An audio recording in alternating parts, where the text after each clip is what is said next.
The richest country in the world in 2023. Where is it? Which one is it? Why is it the richest country in the world?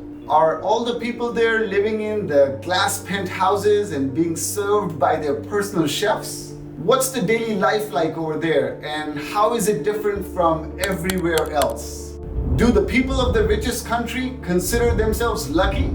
And do they appreciate the government? So let's think about it. The richest country. How do you even figure out which one is the richest country in the world? How do you even calculate something like this? For a person, you look at the assets. Like the richest man in the world is Elon Musk, who has a little less than $200 billion. For a company, you can look at the enterprise value. Could it be something similar? Or if the countries are like companies, which I believe in some aspects they are. They have financial statements and countries generate revenue. How do countries generate revenue? Products and services. That's where the concept of GDP comes in. GDP is the gross domestic product, and it's calculated during a specific period. So for 2022, we can take a look at the data. GDP is calculated by the country itself, or it could be calculated by the World Bank, IMF, or the United Nations. The total GDP of the entire world is $103 trillion. For the United States, for 2022, it was $25 trillion. And for China in 2022, it is at $19 trillion. India is at number 5 or 6 at $2.66 trillion. So back to our original question, which country is the richest country in the world? We can take a look at the highest GDP per capita for 2022. I did the research and headed to that country to do a vlog. As a curious traveler, I wanted to find out everything about this country with the highest GDP per capita and what gives it its wealth. What I found surprised me, and it might just surprise you as well. We're gonna go in and take this 1-hour flight and rock and roll. We have a nice Airbnb booked. We have a rental car. So these next 3 days are gonna be really awesome. I am so excited. Hey guys, so now we're here in Luxembourg for the first time. We're gonna go ahead and get to the Hertz rental car, which seems like it's right there, and go get our car. You can see we're gonna get going and get the rental car. We have our rental car now. So they gave you this booklet. It's a nice Toyota Yaris. It's a really beautiful car. I'm really excited about it. And it's gray color. We have to go to D47. This is one country, you guys, where there are more cars per capita than anywhere else. Ours is gonna be like this, Yaris hybrid. And it's gonna be in D47. I feel like I keep saying that, D47, D47. And there it is. That is our beautiful car. Oh my God, I love it. Now we're gonna get in the car and put in the directions for our Airbnb. See ya, bye. The GDP of Luxembourg is $82 billion.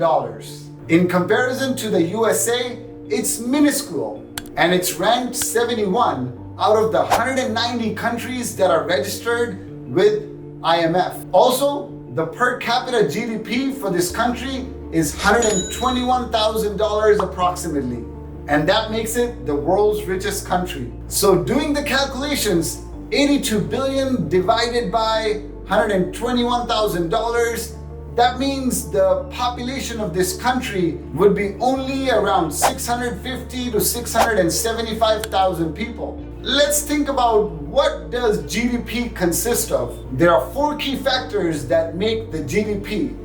Number 1, the consumption. Number 2, investment. Number 3, government spending. And number 4, it's net exports.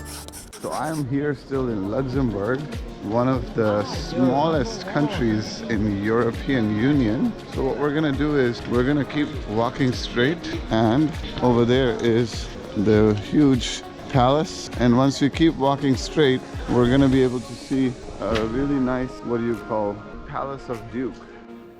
The consumption of this country came in at $46.4 billion for 2022. The average life expectancy is 82 years. The unemployment rate is just over 5%. So 95% of people can be working in the popular industries here. Now let's go check out the Winden Castle. So I am here at Winden Castle in Luxembourg. This is actually one of the very important tourist destinations. Very beautiful place. Nice. The decoration's still there. Yes. So that is the castle. You can see we're walking towards it.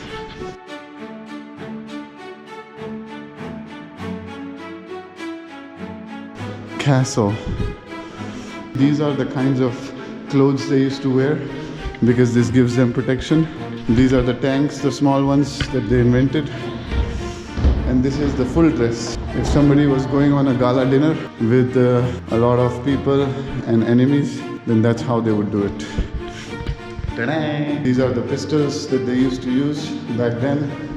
Very nice. All right, moving along.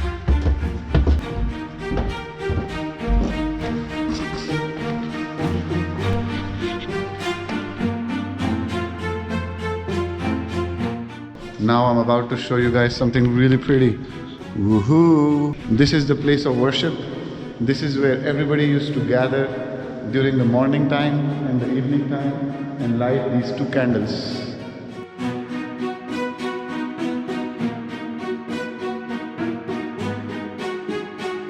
So now I'm going to show you the dining hall in this castle. You can see that there is a beautiful fireplace here. This is the orchestra hall.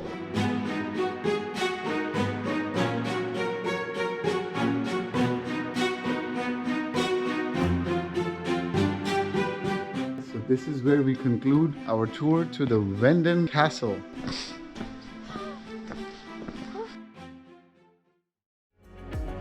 As we talk about investments, Luxembourg has many attractive assets for investors on its soil.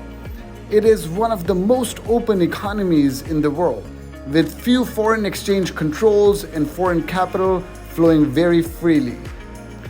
The government of Luxembourg invests a lot in their roads, healthcare, education, and public transport. Believe it or not, the public transport is all free for all of its citizens. Still, the people seems like they're protesting, and I wanted to find out why. I asked some people why they were protesting and why they had stopped the trains and why were they doing these fireworks. What was the problem? Guys, this is the anti-lockdown and anti-vaccination group. These are the people that you see that don't believe in science. The anti-vaxxers are doing protests. They have stopped the trains. They're doing fireworks.